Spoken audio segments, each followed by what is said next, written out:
And we're live. Hi, I'm Greg. I'm the lead singer for Lipstick. I'm Steve. I'm the bassist / guinea pig. Yes, and today on the Lipstick panel, we have a special surprise for Steve where he does not know what we're going to be doing today. Yeah, Greg just wandered in today and was like, hey, Steve, we're recording a podcast episode. And I said, I haven't listened to this album yet. And he said, it's okay. And he's, I still don't know what we're doing, actually. What are we doing, Greg? Well, I've got a special surprise for you, Steve. We are going to be doing a listening reaction to a CD. Ooh. So I'm pulling it out of my bag right now, unzipping the bag. Scandalous. And I am passing over this CD to you, Steve, that we're going to be listening to in its entirety. Here you go. Oh, all right. Is this Speedball Jamm, Greg? Yes. Okay. I just saw Vinnie Vincent all over the cover. Oh, yep, there it is. And I couldn't see the actual title of it, but I know about this album because you've talked about it a lot. He has exactly one photo that he took for this. All right, well. That's right, folks. We are listening to Speedball Jamm in its entirety and seeing what effect it has on our psyches and souls and what it turns us into. I'm noticing that this is a signed and hand-numbered copy of Speedball Jamm. You have number 56, Greg. Yes, all copies of Speedball Jamm are signed and hand-numbered by Vinnie Vincent. There's no barcode on this. This is a nice little indie release. Oh, fancy. Oh, signed twice. Signed twice? Ooh. Yeah? So that means he didn't move a lot of copies of this album. Probably not. It's a special, for those who don't know what this is, it's a special rare collector's item that cost me $40 when I was in high school because I was a foolish kid who's like, I need to collect every Kiss album. This is a Kiss related album. I need to get it. And it's Vinnie Vincent soloing for a long time. You were the like, CD. I sure do love the Kool-Aid. Yeah, and this CD, it's great troll music where when I have it on in my car, usually people get about 2 minutes into it before they insist on turning it off immediately. So we're going to see what this does to our souls, Steve. I also got to say, I really appreciate the fact that Winamp got confused when I put it in and said, does this album consist entirely of the song Smut by the band Forrester with 2 R's? No, that's like a hardcore band from New York, not Vinnie Vincent. All right, so yeah. All right, media, open disc. Here we Audio CD. Play. Hi. Hey, Bill. How are you? How you doing? VLC found the correct album art.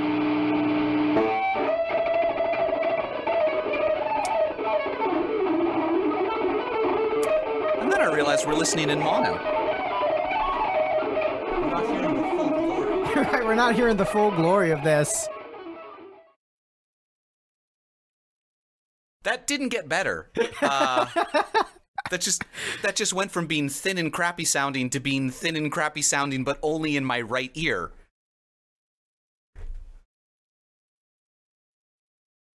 Does it go to the left channel ever? I don't think so. So how long is this, Steve? An hour and 11 minutes, Greg. All So right. this will be a short podcast episode. You're right, short for us. So I've never listened to this album, other than the bits and pieces. Album with quotation marks. I mean, it's an album. It is an hour and 11 minutes of music. I'm not going to dispute the claim that it is music because I believe 4 minutes and 33 seconds is music. Yeah, I mean, Sipping this my has coffee. more melody than Gojira. I don't have my drops, so I can't, say mean things about this, but I mean, you can just use your actual mouth to say mean things about it. that's true. So I know vaguely of this. So it's an hour and 11 minutes, it's 70 minutes of Vinnie Vincent soloing. And just Vinnie Vincent soloing? I think they eventually interspersed to him soloing at a live show where there's a drummer behind him. Oh, there we go. So it's a compilation of him soloing. Oh. So most of it is one solo, but like, here's like bonus soloing in case you didn't have enough. So he wasn't able to just shred for 70 minutes straight. I mean, he probably could have, but according to the liner notes, this was him warming up before a show. The Guitar Company presents Vinnie Vincent Archives Volume 1, Speedball Jamm. The ultimate in rare recordings of pure vintage 1980s live Vinnie Vincent guitar performances recorded on analog tape. These recordings capture Vinnie's backstage warm-up before a performance. See, it's recorded on analog, that's why it sounds so good, dude. Right. 60 minutes of pure Vinnie Vincent over-the-top guitar from hell, soundstage jam sessions, and the eruption of one very intense 10-minute version of Vinnie Vincent's Speedball Jamm performed live in quotation marks on stage. Speedball Jamm features the power and technique and speed of this legendary axe master in an unbridled, relentless tour de force of Vinnie Vincent shredding out the jams. These sessions are considered to be the rarest of all Vinnie Vincent recorded material. These recordings have been digitally remastered. Digitally remastered? You paid $40 for tape. And they digitally remastered it. Sellouts. Are preserved in their original form and are only known source of existence in which these performances appear and which have never been released to the public. That sentence took forever. These vintage performances were recorded during an era rich in music history and presents facets of Vinnie's guitar playing at that moment in time. That sentence is not grammatically correct. I'm almost 100% certain Vinnie wrote this himself. In the third person. Yes. Speedball Jamm is pure Vinnie Vincent history as it happened, as live as it gets, quote-unquote, in its original, quote, in-your-face, unquote, Vinnie Vincent style, with no overdubs or audience tracks added. Vinnie Vincent Jamm sessions were kept private and closed to spectators, and now with the release of Speedball Jamm, all fans are invited to share and enjoy the experience and intimacy of these private historical performances. These vintage analog tape recordings were thought to have vanished through the years, as these jam sessions were recorded to document Vinnie's definitive musical identity. This is very hard to read because it's white text on his blown-out face. Musical identity and guitar style in an open harmonic setting on an early 1980s Vinnie Vincent instrumental composition. These private composition. Yeah, composition, not a song. There's no words. These private recordings, however, did resurface, and the Vinnie Vincent Speedball Jamm sessions are now open to the public, and fans are now invited to actually sit in, quote-unquote, and experience Vinnie Vincent, Vinnie alive, an electric moment of concentrated intensity and power of Vinnie Vincent guitar histrionics. Vinnie Vincent recordings are a rare commodity and sought after by collectors and fans alike, and Speedball Jamm will surely top the list of cherished and valued Vinnie Vincent collectibles, and will no doubt be measured in as an added milestone among Vinnie Vincent's historical works. The Guitar Company is proud to present Vinnie Vincent Speedball Jamm. Written, produced, and mastered by Vinnie Vincent. Copyright Vinnie Vincent / Vinnie Vincent Music 2001. Copyright 2001. The Guitar Company. All rights reserved. Unauthorized duplication or internet transmission is a violation of trademark copyright law. Federal law provides severe civil and criminal penalties for unauthorized copyright infringement, and any offender will be subject to civil and criminal prosecution to the fullest extent the law allows. Copying, reproduction, hiring, lending, public performance, and broadcasting are prohibited. No part of this recording may be reproduced, stored in an electric retrieval system, transmitted, traded, or downloaded through computer, electronic, or internet technology in any form, by any means or medium, for any dissemination to public or private consumption or use without the express prior written permission of the copyright holder. I don't think that's actually right. Like, yeah, fair use. Fair use aside, you are 100% allowed to make archival electronic backups of music that you've purchased. Yes, just because you write it, Vinny, doesn't mean it's legal. So we are almost definitely going to get this taken off YouTube at some point. So enjoy it on YouTube while you can, but it'll still be on iTunes, kids. This will be an even rarer document than the Vinnie Vincent Speedball Jamm sessions, in that you could buy the Vinnie Vincent Speedball Jamm sessions at one point, but once this gets pulled down, we're not going to bother re-uploading it. Right? Once it's gone, it's gone. You have to come to my house to listen to it. And if you just show up at my house and be like, hey, we need to listen to your Speedball Jamm podcast episode, I'm going to be like, what? Who are you? And no, I don't want to listen to that again. We're 7 minutes in and I'm already bored. Oh, we stopped playing. Don't worry, he's back. So the tape has changed, which suggests this is not one unbroken solo. This is literally just his warm-ups from a tour, isn't it? Yep. All of his warm-ups from a tour. So the unfortunate thing is that I hadn't taken the antidote for the Kool-Aid by the time I had gotten the CD. But the good news is, I since have the self-awareness to realize what this is. Yeah. So how you doing there, buddy? Is it like being with Adam all over again? No, because I could turn up my own volume and at least hear somebody playing in a key. Like, this is just warm-ups. And even Vinnie Vincent warms up like an asshole.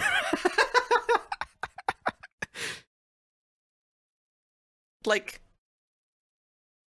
I don't know. Like, Greg, you're a vocalist. You know how to do vocal warm-ups, right? Yeah, you do it when you try to avoid other people being around. You try not to disturb them. Yeah. I mean, even that, like, but there's like, you do specific sort of known and predictable exercises, and you, like, gradually go from 0 to 10. You don't just, like, start out screaming at 11. That's true, yeah. Well, I mean... Like you know, you start off with, like, all right, it's time to warm up for my vocals. Yeah, you do that. You do some arpeggios. You don't just, like, walk out and be like, all right, hold on, guys. I'm going to step outside and warm up for a second. And then hold that note for an hour. That's true. Or 7.5 minutes, as the case may be. That's just, like, it's not how warm-ups work. But to be fair, the physicality of warming up your fingers is slightly different than the physicality of warming up your throat. Like, you're less likely to pull something warming up like this, but... So, the unfortunate thing is that he's actually playing very well, and if he just chose to, like, compose something good around this playing, it would be very impressive. Like, he has the chops of the guitar heroes of the day. I mean, yeah, right? Like, this sort of shredding, it's really all about, like, hit as many notes as you can in as fast a time of period as possible, and the key things are the number of notes that you're hitting and how cleanly you're hitting them. Of course, in this era with the sort of massively overdriven guitar sound, cleanliness, you know, takes a bit of a backseat, in that fuzz covers a multitude of sins. But, you know, you compare him to, let's say, like an Yngwie or like a Jason Becker or Marty Friedman. He's on that same level in terms of just the ability to play and command of the instrument. Yeah, but Yngwie plays in a key. Like, he picks a key and he plays a bunch of notes in it, and it's melodic because he's like, all right, now it's time to play arpeggios as fast as humanly possible. What I'm saying is, no, he has the ability to play in a key quickly. He is just choosing not to, and that's the problem. It's not that he doesn't have the ability, it's the choice. Yeah. It's like, you know what this needs? Chromatic scales over and over and over again. You know, it's like how Meatloaf, when he still had the ability to sing, could have chosen to sing something good, but he chose to sing Los Angeluser instead. I mean, Meatloaf did sing good things, though. Right. But, you know, it's what you choose to do with your gifts. You can choose to sing Jim Steinman songs, or you can choose to rap, Meatloaf. You choose. The choice is yours, Meatloaf. You have this toolbox. You choose what to do with it. How far are we into this, Steve? 12 minutes. 12 minutes, so what? So we got about 2-3 minutes left in this warm-up session, assuming he always warms up for about 7.5 minutes. All right, and then how much left of the recorded then? Just under an hour. All right. How many times have you listened to this album all the way through, Greg? More than the Pasticcio medley. This is the Pasticcio medley of Kiss.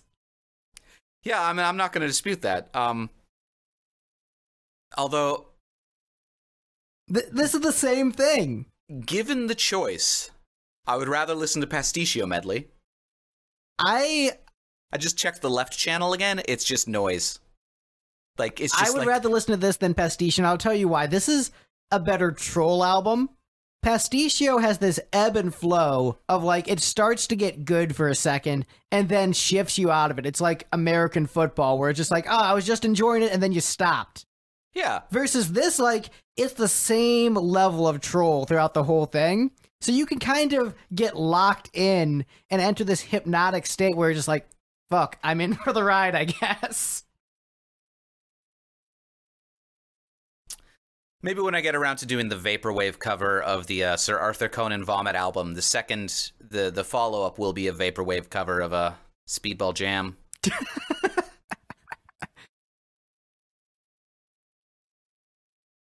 Yeah, most of my car passengers, this is like the max point where they're like, okay, we need to change the CD. See, the trick is, it's all in the right channel, which means that they're hearing it at a louder volume than you are. That's pretty great.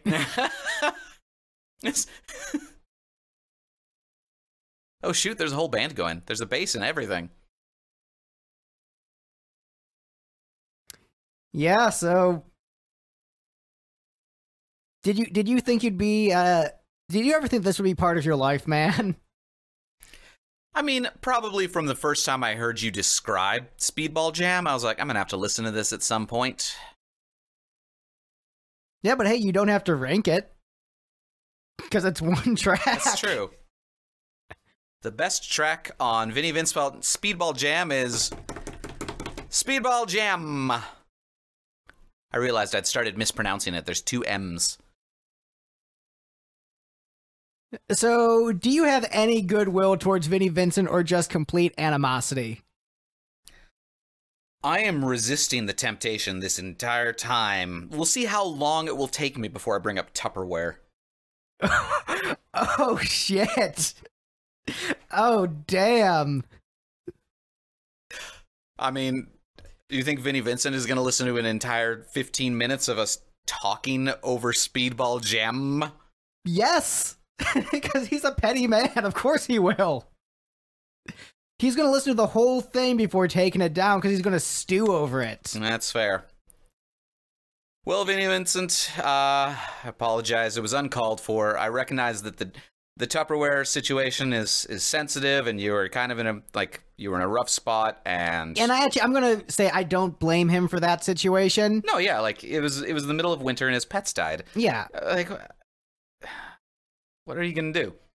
Yeah, so there's a lot of things with Vinnie Vincent that I generally sympathize with the guy for. And then just a lot of things where I'm just like, okay, you're not good with business practices and can be kind of an asshole. So it's a mixed bag. I just wish he would have, like, the spiritual awakening to, like, realize how to engage in business with people and not be a dick. Now, when you say spiritual awakening, are you somehow imagining that, like, Vinnie Vincent's comeback Christian album wouldn't be the worst thing ever? Have you heard Striper, would love dude? It. You would love Vinnie Vincent's terrible Christian comeback album, wouldn't you? Probably. You'd be like, 90% ironically, this is great. 10% unironically, it's actually great. I mean, as long as it's catchy and there's ripping solos. But unfortunately, Vinnie can't play anymore. His fingers to guitar playing is what Paul Stanley is to vocals present day. How old is Vinnie Vincent? I don't know. Wikipedia does. Let me just alt-tab over from this Fortnite dance compilation video. Don't judge me. Vinnie. So, wouldn't it be ironic if this episode, which is painful to us to listen to, is too painful for the audience to listen to. He is 66. 66. Which, yeah, depending on what your health decides to do, may or may not be the sort of thing that you're able to play. I mean, like, it's not too young to get arthritis. Yeah. And, like, if you can't play to this level with arthritis. So we're coming off the heels of listening to Revenge, which he co-wrote some songs for. Yeah. A couple of which you really liked. So how do you feel about Vinnie as a songwriter? Co-wrote Unholy. Yeah. I mean, if he actually wrote songs, like, that's why he's such an enigma, because the fact that the guy can write a really good pop song if he wants to. Yeah. All right, so what? He co-wrote Unholy, and Heart of Chrome, which Heart of Chrome. that's like meh. It's not a Steinman song, so fuck it. And I Just Wanna. I Just Wanna. That's great. Yeah. And then the Lick It Up album, he pretty much wrote the whole thing. Co-wrote the whole thing, you mean? Yeah, pretty much. It's because I assume that, every song has Simmons or Stanley on it. Yes, but otherwise, co-writes on every track except for Fits Like a Glove and Dance All Over Your Face. And really, if I was Vinnie, though, like, I would not want to be attached to Dance All Over Your Face. And then he co-wrote on Creatures, too. I Love It Loud, the big single off the album. What else? I Still Love You, I think he co-wrote. He has co-write credit on Alive 3. I mean, it's a live album. They're just playing the songs he wrote live. Yeah, that's true. Oh, good. The noise floor went way up and the volume went way down. So this is warm-up number 3. We're 19 minutes in. So was this like only a 6-show tour? Maybe he didn't record all of them, or maybe, some of the intimate performances were lost to time. We'll never be able to hear those great intimate Vinnie Vincent performances. And he wrote pretty much everything for Vinnie Vincent Invasion. Yep. I keep on... It's really difficult for me to not mispronounce it as Vinnie Vincent Evasion. Just, because of your birthday, Greg. Right? Do you care to share that story? Yeah, so Greg and I, our birthdays are about 6 months apart from each other. So for a couple of years there, we had an escalating feud wherein each of us would try to throw a bigger, grander birthday show for himself than the other had previously. And Vinnie Vincent lives about 20 minutes south of Nashville. So we've managed to track down... Are we doxing Vinnie Vincent? I mean, I think this is a known thing, right? Yeah, it's a known thing. Like, saying what city he lives in isn't a particularly big deal.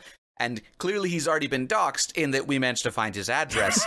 And we went to it and put a flyer in his mailbox. We tried to, knock on his door, but his neighbor from across the street called us over. He's like, "You guys trying to talk to Vinnie Vincent? Good luck. I've lived across from him for 13 years and talked to him twice." So yeah, he's not the most sociable of men, turns out.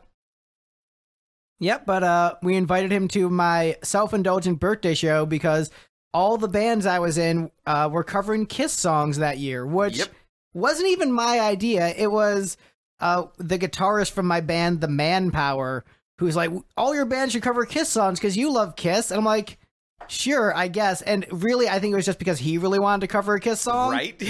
And I'm like, "Oh, sure, I'll do that." So the nerd punk band did a glitch punk cover version of "I Was Made for Lovin' You." Yep.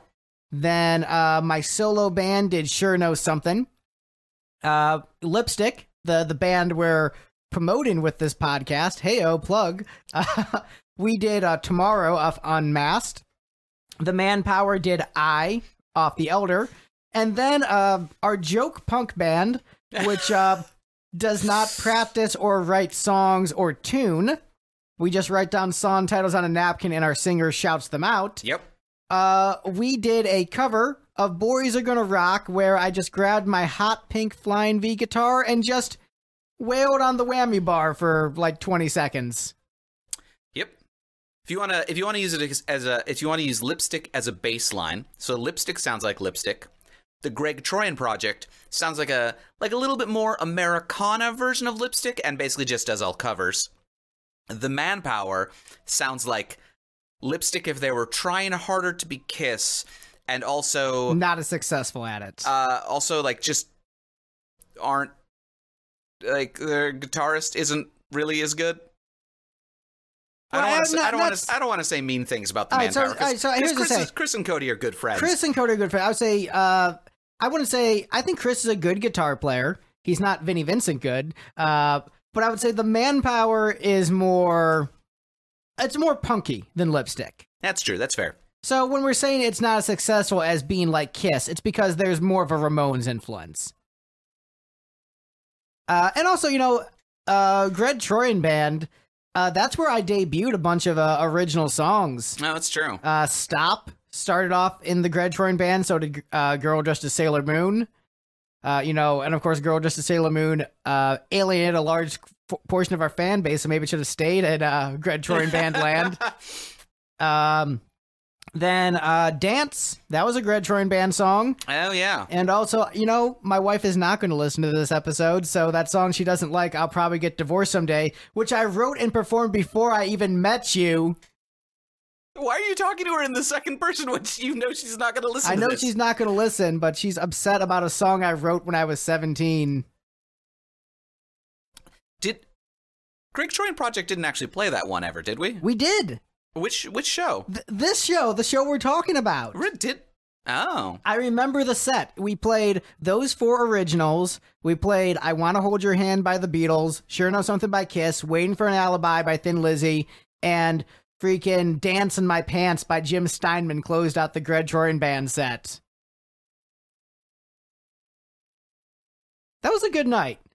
I think ultimately you won the birthday show war because you still have birthday shows and can convince people to play in your band. Unlike me, who everybody hates. Oh. But... Oh yeah, we did do I'll Probably Get Divorced Someday for that one. Yeah. So I've played that one in 2 bands. Oh, and we played My Love Can Change That by the Eric Stewart Band. Oh yeah. Forgot about that. That's what we opened the set with. That was the first time anyone had ever covered his music. Yeah, side note, if you're friends with musicians, if you're a musician who is friends with musicians, one of the best way to make your musician friends feel good about themselves is just cover their music. Oh, yeah. Just, like, get your phone out and, like, film yourself at an open mic playing their song. They're like, yeah, somebody played my song. It's the best thing. But I opened my first ever solo set with that, so... Yeah. And, like, man, that was a really good set list. And the crowd response was great. And I would say out of all the birthday shows, and I'm not just saying this because it was mine, I think that was the best birthday show in terms of crowd, the epic scale of it, in the sense that I think you ultimately, did like more bands than that show, but you did shorter sets, I think. Yeah, I think so I did 4, then you did 5, then I did 6. And then you did all of Bad for Good. Right.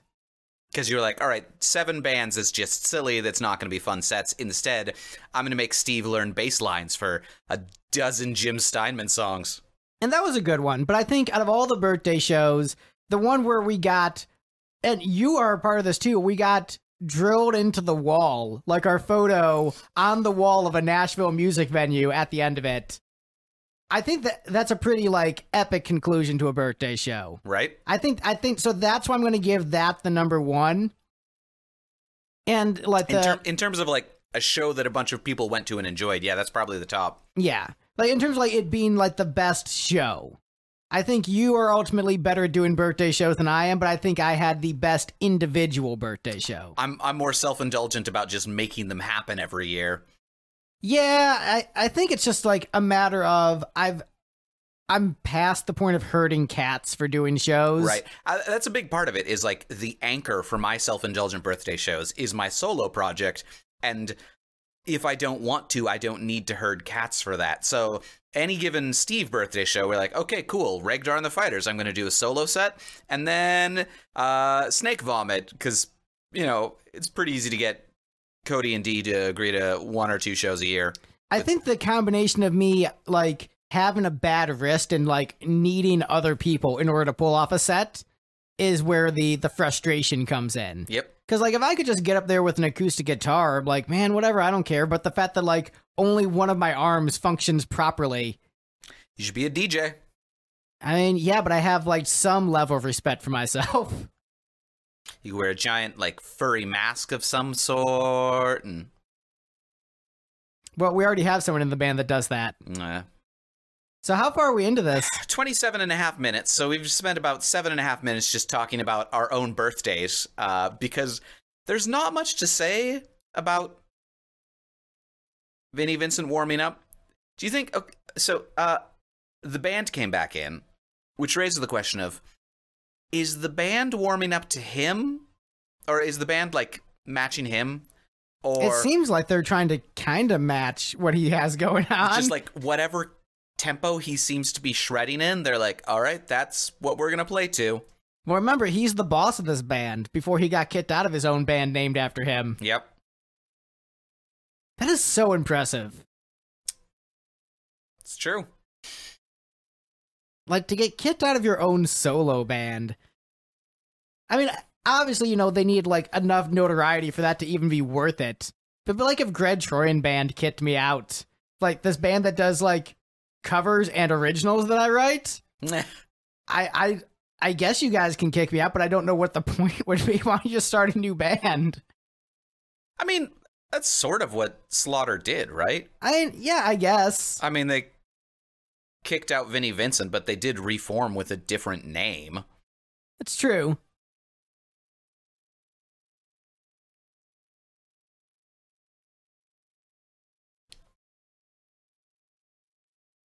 Still nothing in the left channel. Apparently he had a mono tape recorder. It was analog, bro. Right? So, what... This was released in 2001. What year was it recorded in?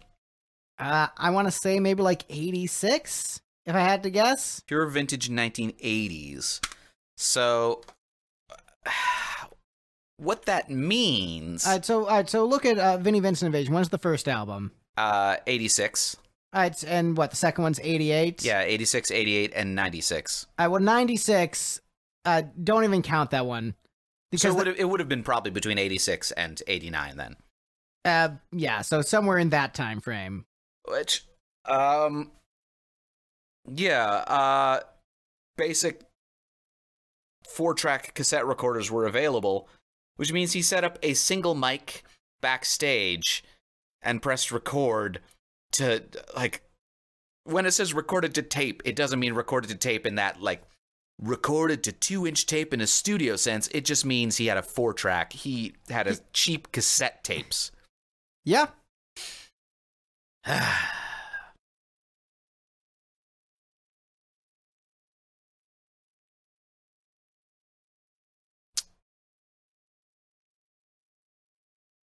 He wrote for a Bangles album, huh? Yeah. And John Waite. The thing is, like, he's written such, like, beautiful pop songs.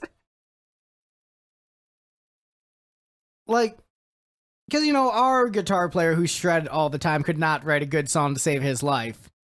And the fact that Vinny, like, is both a more annoying shredder than that guy, but also a, like, really competent songwriter and a good singer, too. Like, usually when someone has the ability to write songs and sing, they have a bit more self-awareness and usually are a more well-rounded musician, I found. You know what I mean? Like, when someone specializes in just one instrument... Right. They, you know, like, if someone's just, like, I'm a guitar player, and they're totally guitarded, and they're just like, guitar is my life, all I care is about buying the amps and the guitars, and, ooh, your guitars, guitar smash. So, like, I understand that, but, like, you, Steve...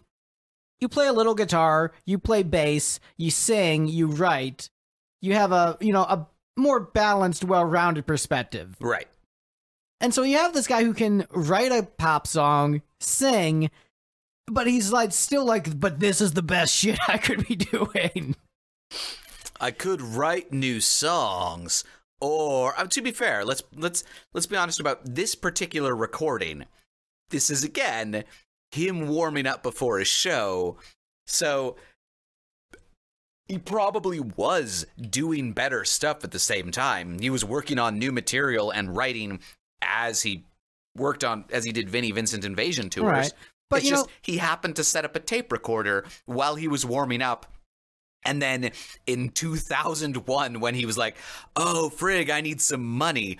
Wait, I've got these old recordings of me warming up. I bet some dumb high schooler will pay $40 for that. And you know what? He was right. He was.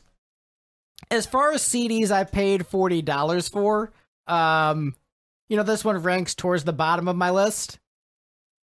In terms of like enjoyment, like this one has brought me a lot of joy purely from a troll factor. Like very little of the joy is on a sincere level. Like I do sincerely enjoy like the shredding to a degree, but I usually need it to be in a coherent song. Right. So like this kind of shredding, if this was in a Vinnie Vincent solo song, like Boys Are Gonna Rock, I'm like, yeah, I can dig it. But the fact that it's a whole CD and one track, so it's not like you can skip between the different warm-ups. It's just like, here's one track. Yep. At least Pistachio Medley had names for them. Did they have the names in the release? It's in the liner notes, I think, right? I don't remember. I don't know. Again, I don't think I've listened to it all the way through. So really, this will pass the Pistachio barrier for you because you'll be listening to this all the way through. Ah, jeez. So, interesting thing with this particular solo is I'm noticing he started out with an actual riff, and then the band is now playing that riff. And by the band, I mean the bassist and the drummer. Did he have a rhythm guitarist? Of course not. Okay. He's Vinnie Vincent. We sort of one guitar's bands. Do you think... think about this. Remember our former guitarist? Yep. Would he want another guitar player? No. Remember how he fought us on having two guitar players? Yep. I'm like, we have harmony parts, dude. No, only one guitar. But, Vinnie Vincent also wrote songs, so there must have been times where he was like, this needs something else besides just what I can play it with, 10 fingers. I've only got 6 strings. I can play no more than 6 notes at a time, no matter what I do. Yeah, I mean that's fair. Unless that was the time he decided to get more strings.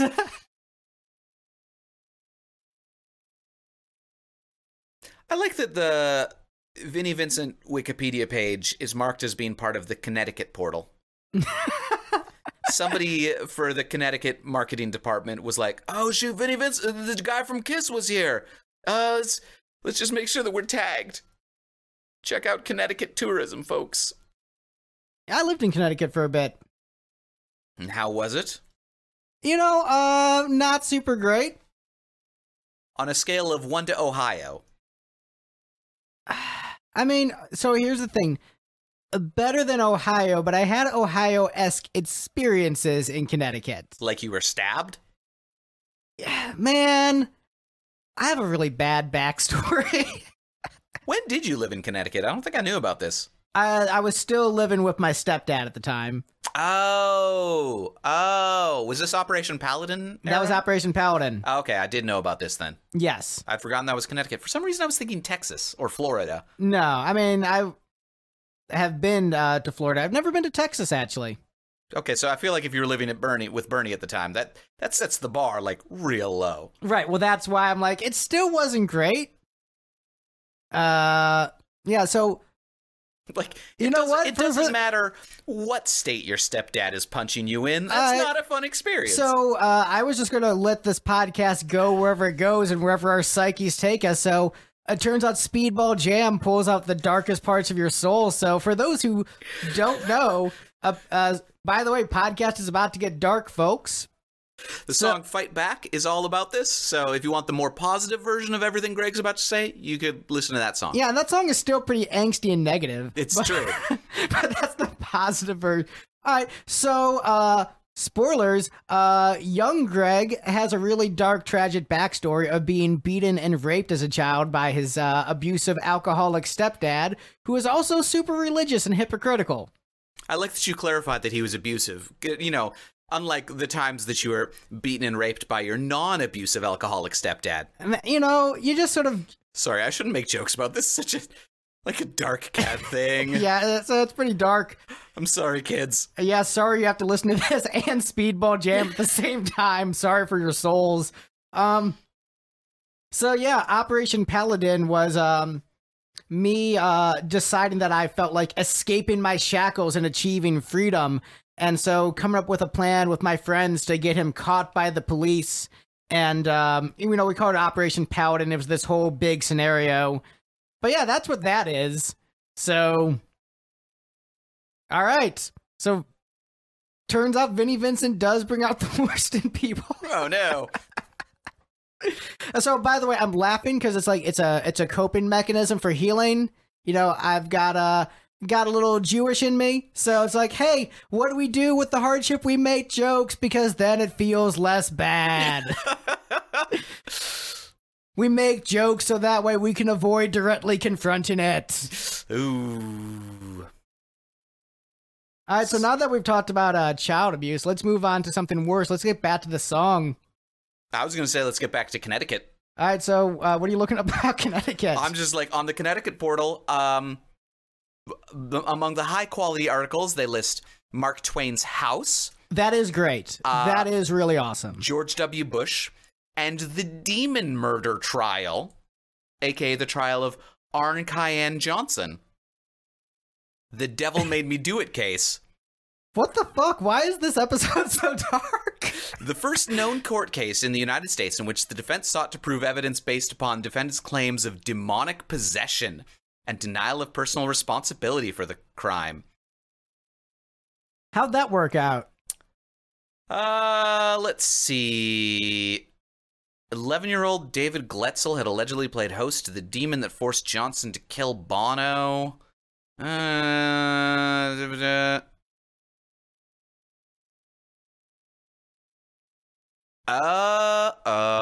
Poorly.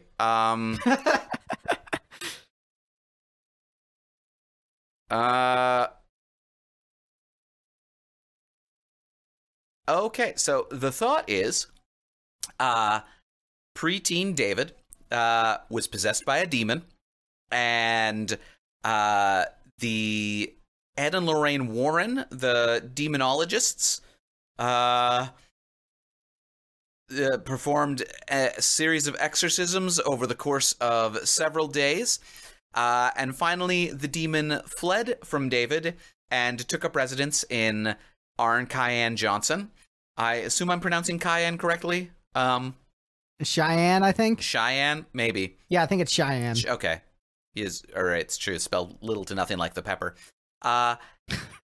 Johnson later killed his landlord during an argument. His defense lawyer argued that he was possessed. The judge ruled that such a defense could never be proven and was therefore infeasible. Interesting. He only served 5 years of a 10 to 20-year sentence for first-degree manslaughter. This was in the 80s. All right, so that's sort of interesting that the judge ruled that such a defense could never be proven. Which seems interesting that, like, it shifts... That's a legal precedent. Yeah, it shifts the burden of... I mean, it is. But, like, yeah, like, sort of shifting the burden of proof to the defense. I guess, yeah, so you have to... I mean, I think it was the judge's nice way of saying, no, you're full of shit. Right? So, I mean, I guess, so the prosecution has to prove beyond a reasonable shadow of a doubt that you are guilty. Does that mean guilty as in responsible for the crime, or does that mean guilty, like, just you did it. Because, you know, the insanity plea sometimes is used as, like, I did the thing, but I am not responsible for the crime because my brain was broken. Let's one flew over the cuckoo's nest me. Because that's a correct conjugated verb. Yeah. Oh, the bassist was soloing a little bit there. You couldn't hear him over the Vinnie Vincent soloing, but he did a nice little run. That was lovely. Yep, good old Dana Strum. So I guess, yeah, so the prosecution has to prove that you committed a crime, and then to use alternative defenses like that, you have to prove that you weren't responsible for it, I guess? I don't know.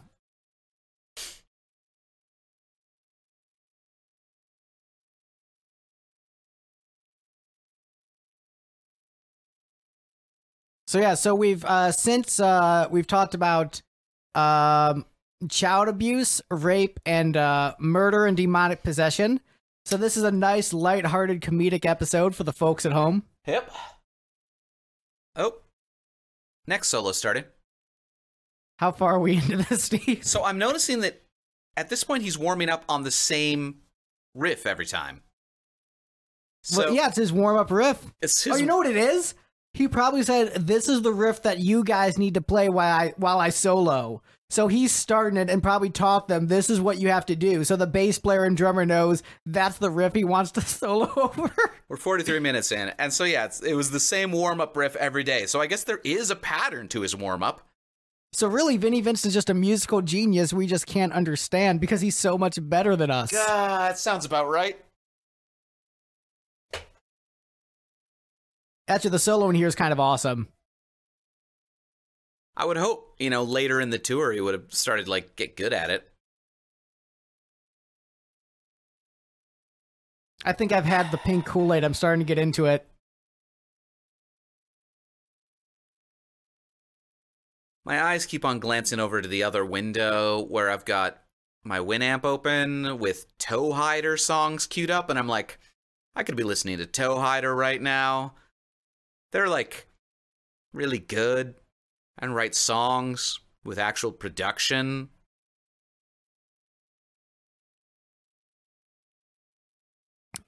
All right, so how many times That album will be $40. how many times have you contemplated suicide during this podcast? I mean, one now. That was the shortest warm-up yet. Yeah. So when I talked about, like, seeing where our psyches would go being forced to listen to Vinnie Vincent for this extended period. Yeah, now we've got child abuse, murder, rape, stabbings, demonic possession, and suicidal ideation. Good job, Greg. I did not realize this is what would happen. Like, I said that as a joke. I said it as a joke. Like, where our brains would go. But, like, now we're, like, in this... Honestly, we touched on genocide, too, addressing your Jewish heritage. Right? So... fuck. What other horrors of humanity have we not touched upon? Torture, I guess? Yeah, we haven't talked about torture at all, so that's yeah, kind of what we're doing right let's now. talk about torture, kids. You want to torture someone, force them to listen to Speedball Jamm in its entirety. Yeah, so you know, this is a not uncommon thing that the United States government is known to use heavy music in psyops, actually as essentially a torture device. There's sort of a notable case where the Canadian industrial band Skinny Puppy, like, contacted the CIA and said, "Hey, we've heard rumors that you're using our music to torture people in Guantanamo Bay. Friggin' stop that. That is not what our music is for. Our music is explicitly against this kind of imperialist bullcrap. Stop it." So, Vinnie Vincent, a proud, patriotic American, do you think he would think it's an honor to use Speedball Jamm to torture prisoners in Guantanamo? I wonder. There's always that debate, like, well, shoot. There was a band that publicly said that, right? That, like, a bunch of Godsmack! No, I want to say it was Five Finger Death Punch or Demon Hunter was sort of notable for having explicitly endorsed the military using their music in the field, but I think that might have been like Listen to it to get pumped while you're killing dudes. Right. Some other metal band said, hey, please don't use our music to get yourself pumped up to shoot brown people. And Five Finger Death Punch. No, Five Finger Death Punch just had that music video where they're all about, the troops are the best. We're going to play Bad Company. Demon Hunter were the ones who were like, yes, the troops, we love the troops. Listen to our music.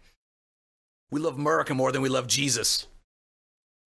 Were Five Finger Death Punch, were they the ones who covered Bad Company? Yeah.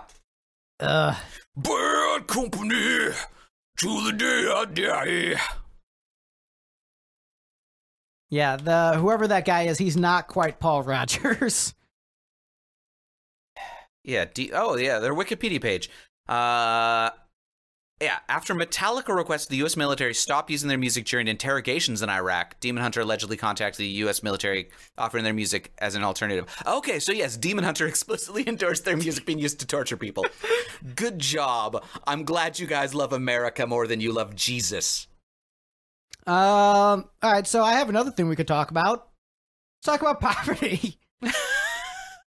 Let's talk about being one of the wealthiest nations in the world, and what if you just took like a tenth of our military budget? You could probably end homelessness, something like that. I mean, that's the trick. Is most of the really key poverty issues that people are super concerned about, like homelessness and food scarcity, are those are at this point 100% manufactured and intentionally sustained.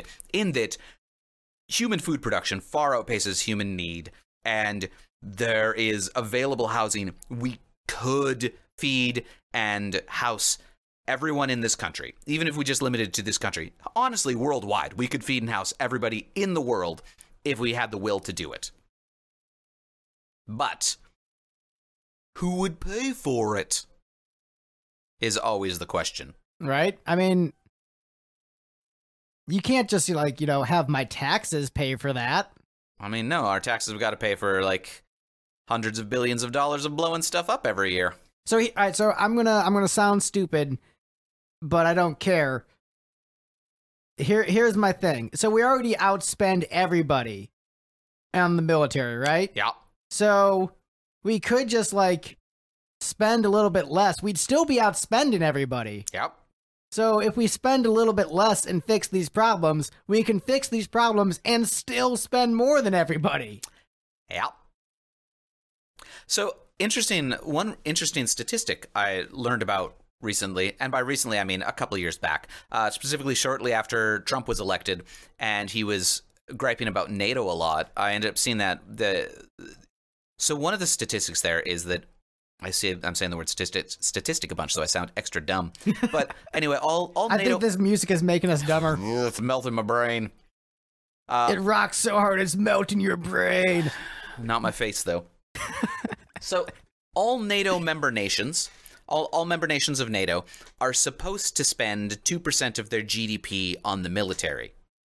And you think about the U.S. spends way more money than everybody else on the military by an order of magnitude.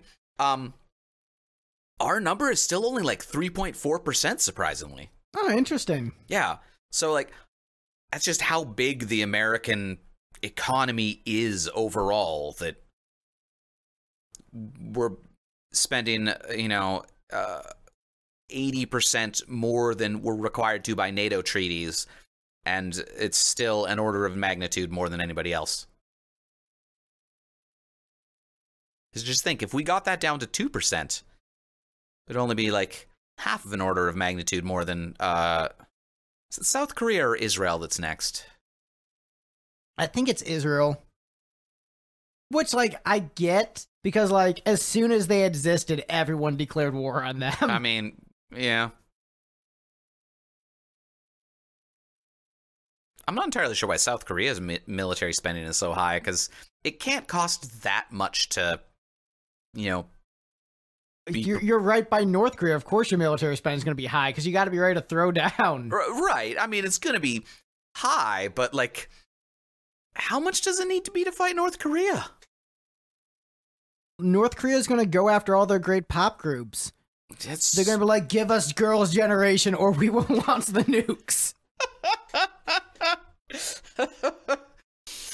Yeah. Give us Psy or else.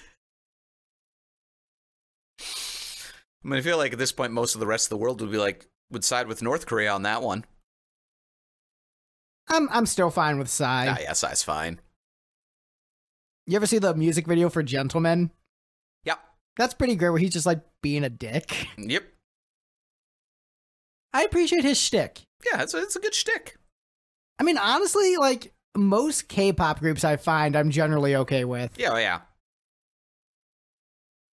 They're generally it's super polished pop music with way more money behind choreography and costuming than most equivalent American bands can put up. So yeah, it's pretty good. Yeah, I think the general American pop scene is nowhere near as good as the East Asian pop scene is nowadays.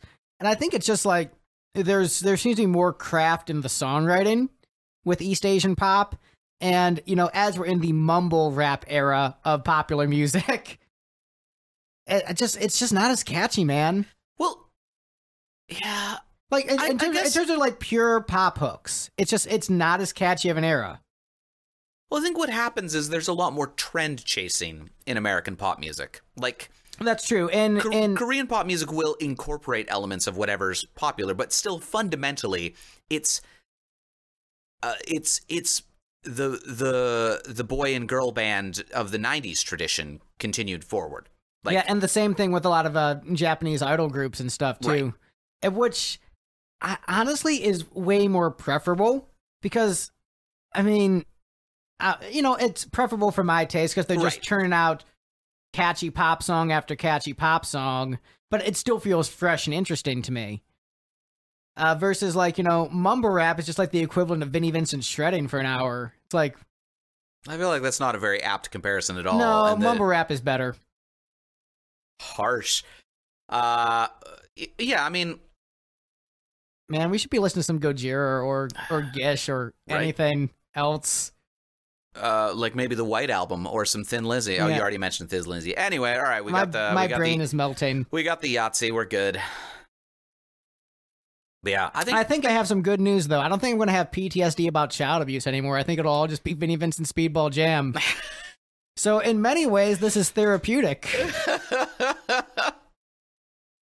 Something else is being replaced by Psyche as horrifying. Oh, good times. Maybe, because I've listened to this myself in its entirety before, but maybe the reason I feel so bad is that I subjected another human to this. The whole thing. Am I as bad as my stepfather? I have become my father. Am I raping your ears the way he raped? Joy, that's getting too dark. I mean, to be fair, it's in mono and it's panned hard right, so worst case scenario, you're only molesting one of my ears.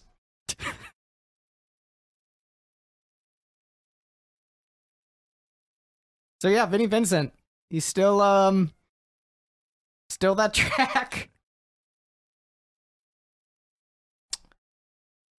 Yeah. So when I told you that I had a surprise for you, did any part of you suspect this? I thought it was going to be a DVD. I was like, is this like an episode of Dragon Ball, something that I haven't seen that's particularly hilarious, or who knows? I didn't realize it was going to be a CD. Well, if I told you it was a CD, you would have known right away what it was. Like, Probably. What's a CD that would be horrifying for me to listen to in its entirety? That would be podcast-worthy reaction-wise. Right. And that he wouldn't give me a week ahead of time so that I can rank something that's one track long and isn't as good as the least wanted music. By the way, Steve, there is an album that we have a multiple requests of having you listen to in its entirety and react to. That is the Peter Criss album, One for All. All right, they just want me to react to it, not do a ranking of it. I want that might be a multi-parter, like listen to it with you and then we rank it. I like the album, but it also contains some of the worst vocals I've ever heard on a release. So I think the songwriting is actually all very solid and good. And there's a couple tracks where the vocals are fine, but it's like really pitchy and like nails on a chalkboard pitchy. And it's unfortunate because you know how much I love Peter and he's my dude. Also, it has one of the most unfortunate album covers ever. Can you make that bigger? Yep. Nope, apparently not. All right, do a Google image search for that. Wikipedia. All right. So, see the all? Those are the Twin Towers. Oh. And there's a little plane carrying the Peter Criss banner. Oh, wait. When was this album released? 2007? Yes, and a lot of the songs are about 9/11 and his reaction to that, being from New York. Oh. So, as we're getting dark, do you think this CD is what caused 9/11? Like, the terrorists heard this, like, you know what? Americans don't deserve to exist. Probably not. That seems... Well, because they would have had to order their signed copies for $40 a piece. Oh, yeah, this came out... It did come out in 2001, didn't it? Oh, so it's possible, actually. Wait, when in 2001 did it come out? I don't know. I'm sure KissFAQ.com knows. I'm sure Wikipedia does, too. Do you think this even has a Wikipedia page, Speedball Jamm? Oh, it might not. Oh, a fade out. Ooh. And fading back in. It doesn't. Wikipedia suggests maybe I meant Speedwell Jammu? KissFAQ.com, man. KissFAQ.com. Come on, Julian, don't let us down. We're counting on you. How do I search this site? Discography. There we go. I think. Related? Yeah, there you go. Man, Julian, you make a good website, bro. Oh, there it is. Second row of Vinnie Vincent on the left. That one? Yeah. Oh, you're right, that is it. Oh, apparently there are names for these. Shred 1, Shred 2, Shred 3, Speedball 1, Speedball 2, Speedball 3, Speedball 4, and Speedball 5. Those ones use Roman numerals rather than Latin, than modern numerals, I guess. And then Shred 4, and then Speedball Live. This says it was released in 2002. I don't know who to believe. I mean, I trust Julian more than Vinnie Vincent. So. Julian more than the liner notes. I mean, when did you get it? You bought the 56th copy. I got this in high school. Because remember, I saw Kiss in 2004 for the first time. So this had to have been, at the earliest, 2005. At the earliest. More than likely, this is like 2006. Because I feel like this is before I became like a really awesome high school Jim Steinman Greg, where I just wore a leather jacket, sunglasses, and started monologuing all the time. I think this was before that. Or this might have been Jim Steinman Greg, where I'm guarantee I trolled some people with this in high school. There's no reason why it couldn't have been tracked properly. I mean, you're kind of wrong on that, Julian, in that clearly he didn't have an engineer on hand. He just set up a microphone in the warm-up room. I think I mean, honestly, there is a sense of charm to it not being tracked properly. Like, I think that does add to the experience, because if these were all separate tracks, I don't think it would be as ridiculous. It would just be like, wow, that's a really shitty CD. Yeah. But because it's one track, it becomes this epic of shittiness. Epically shitty. But yeah, Julian has a really good site. Anton Myers asks, where could one find a lossless download 6 months ago? Greg, you want to help Anton out? Maybe later. Anton, we just, bad news, buddy. We just read the copyright information, and we're not allowed to digitally record or upload or transfer this without express written permission. And that said, I don't know, what CD? No, they don't exist anymore. What did everybody go to from what CD? All right, so this has been too positive. What's some other dark things about humanity we haven't thought of? We're literally just like...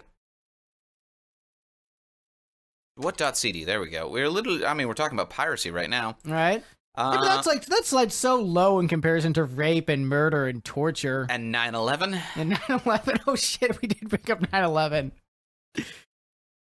Oh, war. Huh. Great googly, y'all. What is it good for? Oink's Pink Palace? Is that the replacement for, Nope, never mind. Yeah, so war is a pretty terrible, horrifying subject. Yeah. Just, forcing young people to go murder other people. And having them live with those psychological scars for the rest of their life, knowing that they took another human life and that's something that can never be undone. Right? And if you don't believe in an afterlife, that's just erasing that person's existence completely. Yeah. Pew pew. Pew pew. So, so women can be drafted now, right? That's the thing, right? A court just, I don't know when this is going to go out relative to when we recorded it, but a court just declared that the male-only draft is unconstitutional. So the question is it going to become a co-ed draft, or are they going to get rid of the draft? How far are we into this, Steve? Not far enough. The bar looks towards the end. There's 9 minutes left. Okay, so this is the live, this is the We're in the home stretch, dude. We almost made it. Final track. On Speedball Live. So see, this one is less intimate because an audience got to experience this. This is part of a Vinnie Vincent live set, so probably them opening for Alice Cooper. So imagine, Steve, it's the 80s. Alice Cooper's making his comeback. He's got some sweet songs like, Poison is out.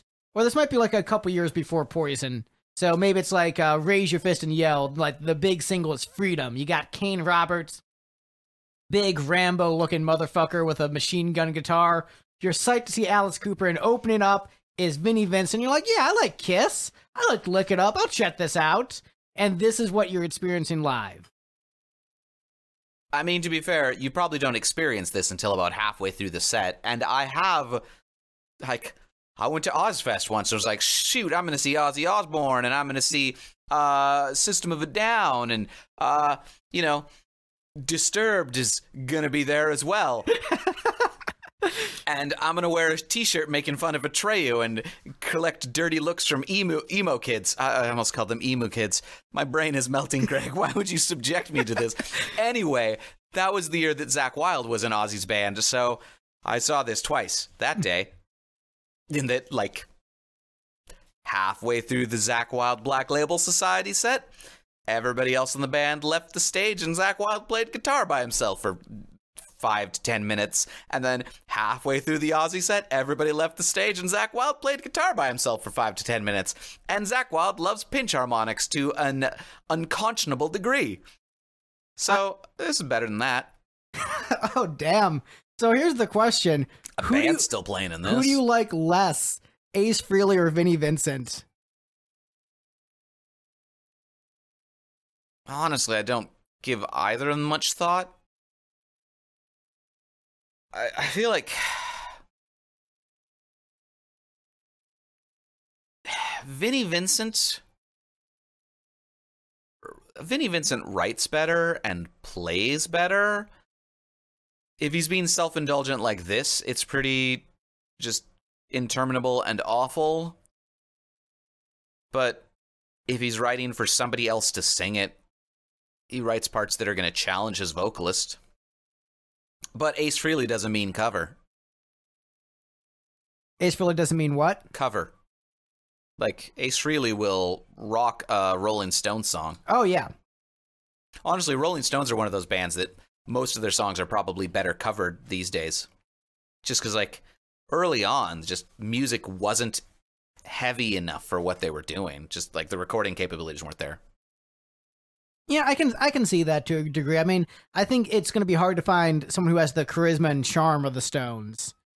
Yeah, I'm thinking of but you're in terms of yeah, a studio version. I'm trying to remember some early Stones songs. I Can't Get No Satisfaction. That's an early Stones song, or Under My Thumb. Yeah, Under My Thumb's probably a good example. Any version of Under My Thumb recorded since the 80s is probably going to be a better realization of sort of their vision of dirty, angry, aggressive rock than what the Stones were actually capable of realizing in the studio back in those days. I mean, really, what should happen is just the tip should cover the entire Stones discography. They do a great job. Yeah. I hear the crowd cheering. Are we done? Or is he gonna like rally and do another? Oh, he's gonna rally and do another 5 minutes. Oh, the band left. Oh, that's what happened. Your face looks so disappointed. Oh, I thought we were done. Can we like talk about a Chrono Trigger 4 soundtrack, which is 3 hours long now? See, those JRPG soundtracks don't seem so bad now, do they, buddy? I don't know. Those are actually still pretty interminable. At least usually when I'm listening to those, I'm writing some PHP at the same time, so I'm getting paid for it. This kind of sounds JRPG-esque. This is actually like the most melodic thing that's happened. I guarantee you this can't last.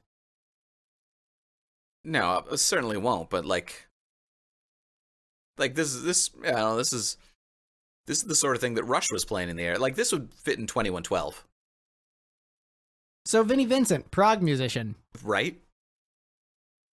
It's progressive because it's unconventional. That's right, Drew. I'm calling out your bullshit argument on Gojira. That's such a dumb fucking argument. I mean, what is progressive music even supposed to really mean? I mean, yes. I mean, first of all, genres are dumb in general. Right. But if you're calling something progressive rock, you know, if you're accepting a certain genre, like there are certain elements to the genre that are common. Like if you call something glam, there's going to be certain common elements shared. And so to call something progressive because, hey, there's a bunch of riffs in a random order. I mean, a lot of time that's what prog is. So this is prog. This is a prog album. Right? Like, I think a big part of what makes things prog is it has more What the heck was that? I like how you just couldn't even complete the thought. You were just so derailed and disgusted. Sonic Youth did it better. Anyway, like, a big part of progressive music is, like, that there are more distinct sections in songs, right? Well, there's distinct sections in this. There's the shredding, and then there's the different shredding, and then there's more shred. Right. And then the shredding changes. Still only one channel. I guarantee there was some jerk in the audience with a tape recorder who has a better recording of this. I like the increased animosity towards the end, where like you had held out pretty well for a while, where it was just dark and depressed, but now like the anger has left out of your soul. Like, bootleg culture has always been a thing. There is some bootleg of this show floating around, which is better than Speedball Jam.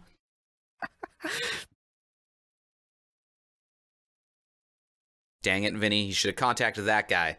Well, you know what probably happened? Vinny contacted him, and then he said, "I'll give this to you, but you can't upload it in any digital form.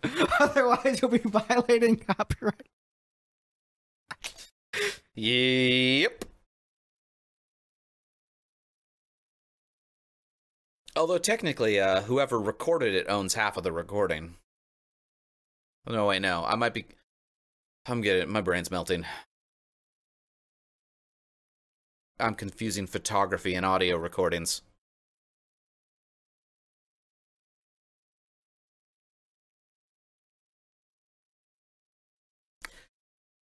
There's an episode of Metalocalypse where why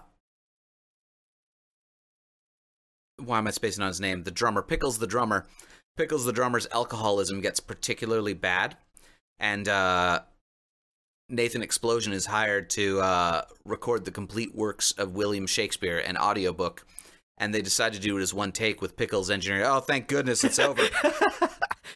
So they decide to do the entire recording as a single take. Pickles is engineering, and it gets to the end of it, and Nathan's voice is completely shot. He's all like this because he always talks in a death growl, and now he's blowing out his voice.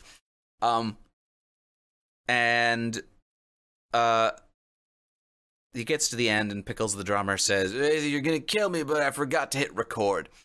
And that's always my paranoia with especially things like this, where we have to listen to 70 minutes straight of tedious shredding, is I'm going to turn back to the computer where we're recording it to and discover that I forgot to press the go button, and then we'd have to do it again.